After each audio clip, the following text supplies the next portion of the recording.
Hello everyone, this is Avi Jain. Welcome to our YouTube channel Saraswati Vidya Pathshala. Friends, आज हम आपको ओरछा स्थापत्य कला इसके बारे में बताएंगे। ठीक है, तो अपना वीडियो स्टार्ट करते हैं ज़्यादा समय न लेते हुए।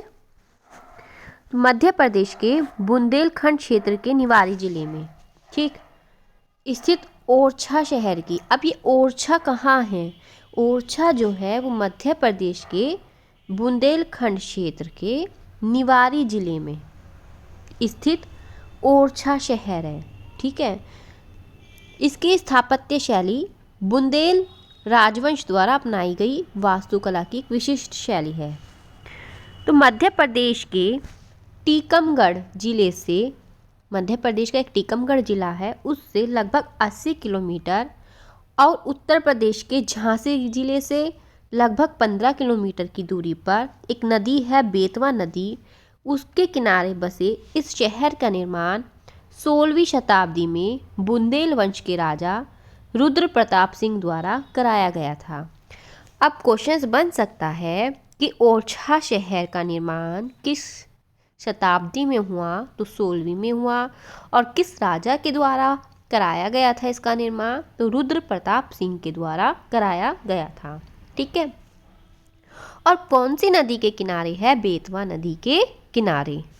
आगे देखते हैं, यदि यह स्थल यूनेस्को की विश्व धरोहर स्थल की अंतिम सूची में शामिल हो जाता है तो यह यूनेस्को की विश्व धरोहरों की सूची में शामिल होने वाला भारत का 38वां स्थल होगा। ठीक है, कौन सा स्थल होगा? 38वां। अगर ये विश्व धरोहर की सूची में, यूनेस्को की विश्व धरोहर की सूची में शामिल हो जाता है तो।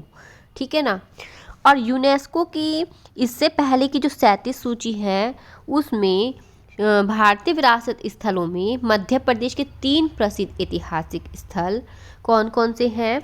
भीमबेटका की शैलाश्रय, सांची का बौद्ध स्मारक और खजुराहो के स्मारकों का समूह, ये शामिल है। ठीक, तो ओरछा मध्य प्रदेश के बुंदेलखंड संभाग में बेतवा नदी के किनारे स्थित है और मध्यकाल में यहाँ परिहार राजाओं की राजधानी थी। परिहार राजाओं के बाद ओरछा किसके अधिकार में आया? चंदेलों के अधिकार में रहा था। और चंदेल राजाओं के प्रभाव के कारण ओरछा क्या हो गया? श्रीहीन हो गया, हीन हो गया। ठीक है, नष्ट हो गया मतलब। उसके बाद में बुंदेलों ने ओरछा को राजधानी बनाया। ठीक है, और इसने पुनः अपना गौरव प्राप्त किया। ठीक है, तो राजा रुद्र प्रताप 501 से 531, ठीक है, इनका टाइमिंग रहा है, तो वर्तमान ओरछा को बसाने वाले थे। और 1531 ईस्वी में इस नगर की स्थापना की गई थी और किले के निर्माण में 8 वर्ष का समय लगा था। ठीक है, तो 1531 ईस्वी में नगर की स्थापना की गई और इस किले के निर्माण में 8 वर्ष का समय लगा। ओरछा के महल भारती चंद्र के समय 1539 ईस्वी में बनकर पूरे हुए और राजधानी भी इसी वर्ष पुरानी राजधानी गढ़कुंडार से ओरछा लाई गई। ठीक है, तो अकबर के समय यहाँ के राजा कौन थे? मधुकर शाह थे, जिनके साथ मुगल सम्राट ने कई युद्ध किए थे। जहांगीर ने वीर सिंह देव बुंदेला को, जो ओरछा राज्य की बड़ौनी जागीर के स्वामी थे, पूरे ओरछा राज्य की गद्दी दे दी थी। ठीक है, तो वीर सिंह देव ने ही अकबर के शासनकाल में जहांगीर के कहने से अकबर के विद्वान दरबारी किसकी हत्या करवा दी? अबुल फजल की हत्या करवा दी थी। और शाहजहां ने बुंदेलों से कई असफल लड़ाइयाँ लड़ी, किंतु अंत में जुझार सिंह को ओरछा का राजा स्वीकार कर लिया गया। ठीक है, तो अंत में क्या हुआ था? जुझार सिंह को ओरछा का राजा क्या कर लिया था? स्वीकार कर लिया था। तो बुंदेलखंड की लोक कथाओं का नायक हरदौल वीर सिंह देव का छोटा पुत्र एवं जुझार सिंह का छोटा भाई था। तो औरंगजेब के राज्यकाल में छत्रसाल की शक्ति बुंदेलखंड में बढ़ी हुई थी। ओरछा की रियासत वर्तमान काल तक बुंदेलखंड में अपना विशेष महत्व रखती आई है। यहाँ के राजाओं ने हिंदी के कवियों को सदा प्रश्रय दिया है और महाकवि केशवदास वीर सिंह देव के राजकवि थम्बुदिल शासकों के शासनकाल के दौरान ओरछा में बुंदेली स्थापत्य कला का विकास हुआ।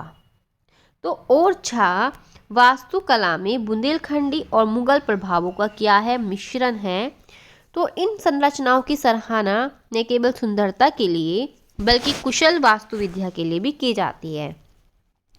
तो सभी शानदार परिवेशों में ओरछा का किला परिसर सबसे आकर्षक है और यह अपने चतुर्भुज मंदिर के लिए जाना जाता है। तो बात क्या आई है, अब ओरछा किसके लिए जाना जाता है, अपने चतुर्भुज मंदिर के लिए जाना जाता है। तो ओरछा का भव्य परिसर 3 वर्गों जहांगीर महल, राजमहल, शीश महल में विभाजित है। राजमहल कभी बुंदेल राजाओं और रानियों का निवास स्थान हुआ करता था। ठीक है, तो राजमहल पहले क्या हुआ करता था, कभी उनकी रानियों का प्रमुख निवास स्थान हुआ करता था। इनके अलावा ओरछा में 2 ऊंची मीनारें, वायु यंत्र भी लोगों के आकर्षण का केंद्र है, जिन्हें क्या कहा जाता है, सावन और भादो। ठीक है, तो सावन और भादो क्या है, ओरछा में 2 ऊंची मीनारें हैं। ठीक है, जो कि लोगों के आकर्षण का केंद्र है। क्वेश्चन बन सकता है, तो गुप्त गलियां, खड़ी सीढ़ियां और भगवान विष्णु के अवतारों को दर्शाते अति सुंदर भित्ति चित्र, जिनकी पूजा बुंदेलखंड के सबसे धार्मिक राजा मधुकर शाह द्वारा की जाती थी, एक शक्तिशाली युग के बारे में बताते हैं। तो ओरछा राम राजा मंदिर के नाम से भी प्रसिद्ध है। जिन शासक ने इस क्षेत्र में शासन किया ओरछा में, तो उनमें सोहनपाल, सहजेंद्र, पृथ्वीराज, राम सिंह, रामचंद्र, मेदिनीपाल, अर्जन देव, मलखन सिंह, रुद्र प्रताप आदि महत्वपूर्ण थे। ठीक है, तो रुद्र प्रताप ने बुंदेलों की राजधानी गढ़कुंडार से ओरछा कब स्थानांतरित की, 1531 ईस्वी में स्थानांतरित की। बेतवा नदी के किनारे रुद्र प्रताप और भारती चंद्र ने क्या किया, 4 दीवारी के भीतर ओरछा किले का निर्माण कराया। तो 4 दीवारी के भीतर। ठीक है, तो ओरछा के बुंदेला शासकों में प्रमुख रूप से कौन कौन हुए, भारती चंद्र, मधुकर शाह, राम शाह, वीर सिंह बुंदेला आदि उल्लेखनीय हैं। तो इनमें वीर सिंह बुंदेला द्वारा ओरछा में काफ़ी निर्माण कार्य किया गया और इन्हीं के समय में बुंदेली स्थापत्य तथा इंडो पर्शियन स्थापत्य कला का प्रचलन शुरू हुआ। ठीक है, तो यहाँ के किले गड़िया महल, मंदिर, बावड़ी इत्यादि एवं बुंदेली कलम की भित्ति चित्रकला का क्या करते हैं, प्रतिनिधित्व करते हैं। ठीक है, तो बाद में बुंदेला शासकों ने अपनी राजधानी टिहरी यानी टीकमगढ़ बना ली बाद में।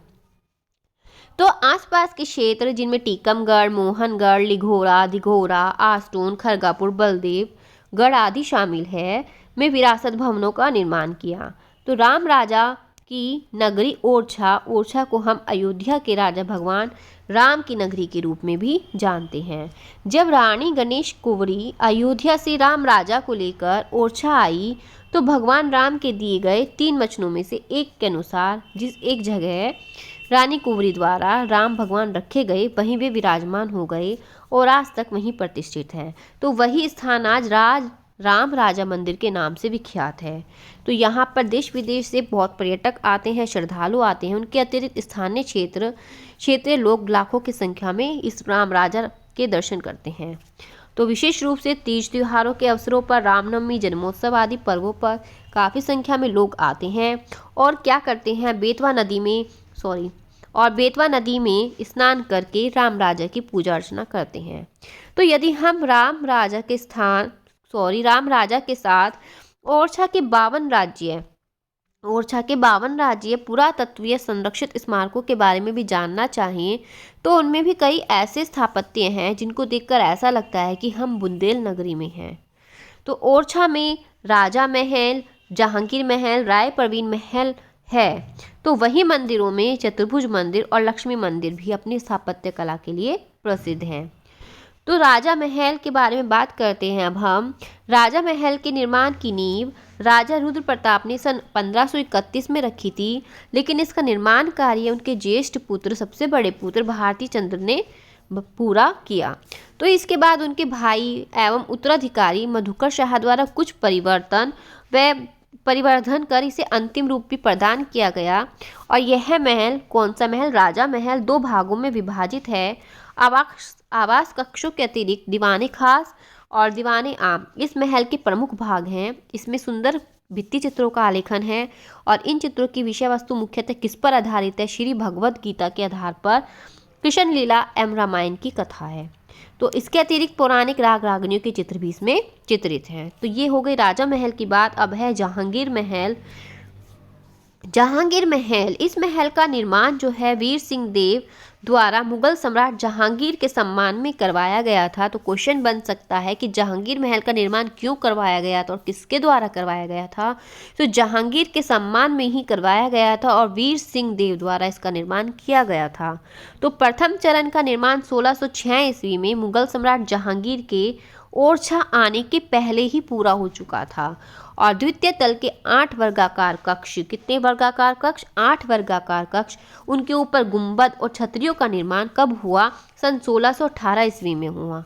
तो इस पॉइंट्स को नोट कर लेना कि द्वितीय तल के 8 वर्गाकार कक्ष और उनके ऊपर जो गुंबद है और छतरियों का निर्माण है वो सन 1618 में हुआ था।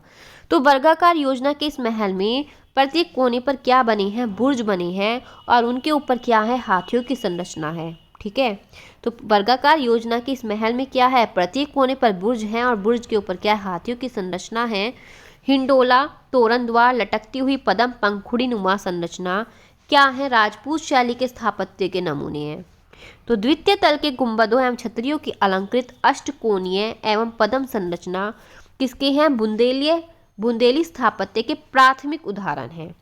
महल के कक्षों का आंतरिक एवं बाह्य अंतःकरण तथा चित्रण हिंदू मुस्लिम स्थापत्य का श्रेष्ठ मिश्रण प्रदर्शित करता है। महल के कक्षों का आंतरिक और बाह्य। ठीक है, आगे देखते हैं राय प्रवीण महल के बारे में।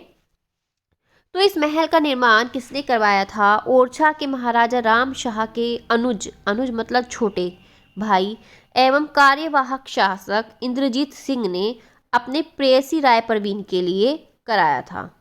तो इस अद्वितीय भवन का 2 चरणों में निर्माण हुआ। पहले चरण में भूतल पर दोहरे विशाल दालान, पहले चरण में क्या हुआ था?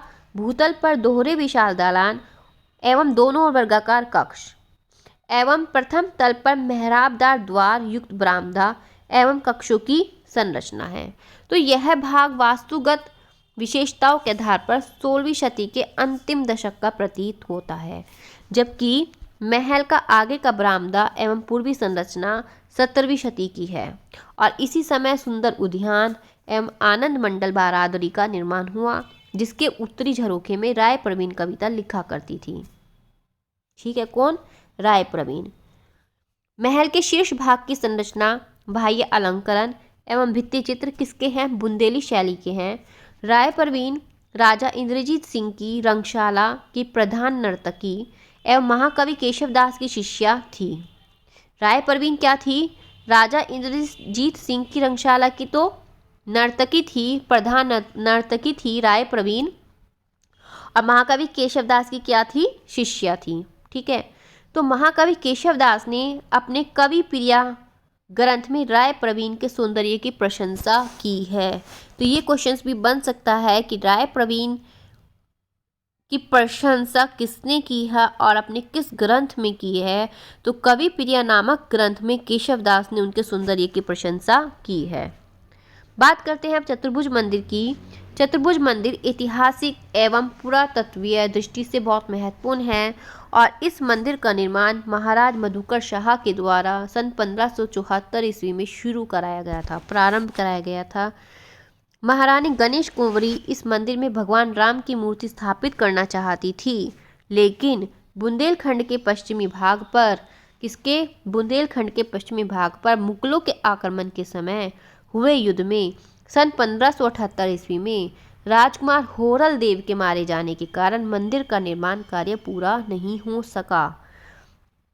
ऐसी परिस्थिति में महारानी ने भगवान राम की मूर्ति स्वयं के महल में ही स्थापित की। तो महाराजा वीर सिंह बुंदेला द्वारा द्वितीय चरण में इस मंदिर का निर्माण कार्य पूरा कराया गया। ठीक है, किसके द्वारा? वीर सिंह बुंदेला के द्वारा। तो यह मंदिर ऊंचे अधिष्ठान पर स्थित है और इसकी योजना में गर्भगृह, अंतराल, अर्धमंडप एवं मंडप है। तो गर्भगृह के ऊपर नागर शैली का शिखर है। क्वेश्चन बन सकता है कि जो चतुर्भुज मंदिर है उसमें गर्भगृह है, उसके ऊपर किस शैली का शिखर है, तो नागर शैली का शिखर है। और चारों कोनों पर लघु कक्षों की संरचना है। मंडप के ऊपर का निर्माण कार्य किससे करवाया गया है, ईंट और चूने से किया गया था। और यह मंदिर किसका उदाहरण है, बुंदेला स्थापत्य का महत्वपूर्ण उदाहरण है। बात करते हैं अब लक्ष्मी मंदिर की। लक्ष्मी मंदिर का जो निर्माण है वो राजा वीर सिंह देव के द्वारा 1622 ईस्वी में करवाया गया था और परिवर्धन राजा पृथ्वी सिंह द्वारा सन 1743 ईस्वी में कराया गया।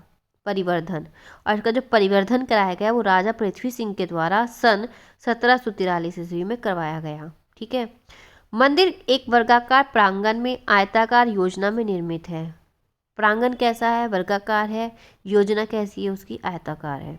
इसके सभी कोनों पर बहुकोणीय तारांकित बुर्ज बने हुए हैं, बहुकोणीय तारांकित बुर्ज, जिनमें से एक प्रवेश द्वार बनाया गया है।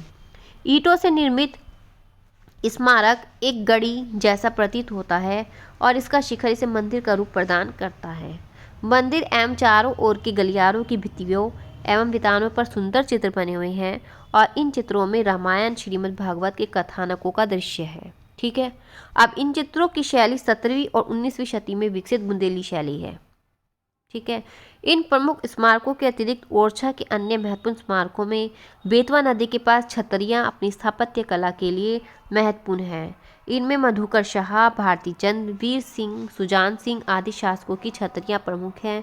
यदि हम स्थानीय किंवदंतियों की बात करते हैं तो सबसे पहले राम राजा अयोध्या से ओरछा कैसे आए सभी को मालूम है कि किस प्रकार रानी महल में उनकी प्रतिष्ठा हुई, और दूसरी राय परवीन का मुगल दरबार में दिल्ली जाना और स्थिति स्पष्ट करने पर संगीतज्ञ राय परवीन का ससम्मान वापस ओरछा आना। तीसरी महत्वपूर्ण बात, एक महिला का जो दूसरे धर्म की थी उसका राजा के बेटे से प्रेम और उसी के आधार पर चतुर्भुज मंदिर की सुरक्षा की कहानी प्रसिद्ध है। इसी प्रकार लाला हरदौल की कहानी भी क्षेत्र में प्रसिद्ध है। इन जैसी कई किंवदंतियों के बगैर बुंदेलखंड की कहानी पूरी नहीं होती। बुंदेली कलम ओरछा में राजा महल, लक्ष्मी मंदिर आदि में बनाए गए भित्ति चित्र बुंदेली कलम के नाम से जाने जाते हैं। इनमें अधिकतर रामायण, कृष्णलीला और नायक नायिकों आदि के चित्र हैं। ठीक है। तो बुंदेली कलम के नाम से किन्हें जाना जाता है, राजा महल, लक्ष्मी महल, लक्ष्मी मंदिर आदि में जो बनाए गए भित्ति चित्र हैं उनको। ठीक है। तो इनको बनाने की विधि अत्यंत उन्नत किस्म की थी। पहले क्या था, प्रारंभ में चूना, सुर्खी, बालू एवं जूट की पहली सतह बनाई जाती थी जिस पर चूना और शंख पाउडर की परत चढ़ाई जाती थी। समतल एवं चिकनी सतह हेतु कोड़ी और अगेट पत्थर से इसकी सतह को क्या किया जाता था, घिसा जाता था और इन्हें सिलेटी बाह्य रेखांकन, कौन सा बाह्य रेखांकन है, सिलेटी बाह्य रेखांकन एवं विभिन्न रंगों के द्वारा, सैलेटी बाह्य रेखांकन और अनेक रंगों के द्वारा इसको संवारा गया है। तो ये चित्र मुगल शैली के चित्रों की तुलना में कमतर है, लेकिन उनकी ऊर्जा, ऊष्मा और विषयगत जुड़ाव बुंदेली कलम को अनूठा बनाते हैं। और ओरछा के राय परवीन बाग और फूल बाग को पुनर्जीवित करने की योजना बनाई गई है।